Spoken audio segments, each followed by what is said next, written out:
అవినీతి కేసులో జైల్లో ఉన్నటువంటి కేజ్రీవాల్ ఇక దేశద్రోహం కేసులో అరెస్ట్ అవుతారేమో తెలియదు. ఎందుకంటే గురుపత్వంత్ సింగ్ పన్ను ఎవడైతే ఖలిస్తానీ తీవ్రవాది ఉన్నాడో వాడు నిన్నిచ్చిన వాంగ్మూలం లేదా వాడు ఇచ్చినటువంటి స్టేట్మెంట్ ఆషామాషి కాదు.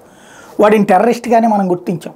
కానీ ఆ టెర్రరిస్టు తన టెర్రరిజానికి సహకరించడానికి 130 కోట్ల రూపాయల లంచం తీసుకున్నాడు కేజ్రీవాల్ అన్నటువంటిది కావాలని రెచ్చగొట్టడానికే. వాస్తవం కేజ్రీవాల్కి వాళ్ళకి మధ్యన మంచి సాన్నిహిత్యం ఉంది. ఇప్పుడు ఆ సాన్నిహిత్యం ఏమైనా వికటించడం వల్ల నిజాలు చెప్తున్నాడా, లేకపోతే కేజ్రీవాల్ని ఇరికించడానికి చెప్తున్నాడా? టోటల్గా ఈ ఉదంతం పెద్ద సంచలనమే సృష్టిస్తోంది. అరవింద్ కేజ్రీవాల్ నేతృత్వంలో ఆమ్ ఆద్మీ పార్టీకి 2014-22 మధ్యన ఖలిస్తానీ గ్రూపు నుంచి $1.6 కోట్ల మేర సుమారు 133 కోట్ల డబ్బులు అందాయని ఖలిస్తానీ ఉగ్రవాది గురుపత్వంత్ సింగ్ పన్ను వెల్లడించాడు. డబ్బు ముట్ట చెప్పినట్టయితే ఉగ్రవాది దేవేందర్ పల్ సింగ్ బుల్లర్ని జైలు నుంచి విడుదల చేస్తాను 2014లో కేజ్రీవాల్ ప్రతిపాదించినట్టు ఆరోపించాడు. ఖలిస్తాన్ అనుకూల సిక్కులతో న్యూయార్క్లోని రిచ్మండ్ హిల్లో ఓ గురుద్వారాలో జరిగిన సమావేశంలో ఈ హామీ లభించినట్టు చెప్పారు. 1993 నాటి ఢిల్లీ బాంబు పేలుడు కేసులో బుల్లర్ కారాగార శిక్ష అనుభవిస్తున్నాడు.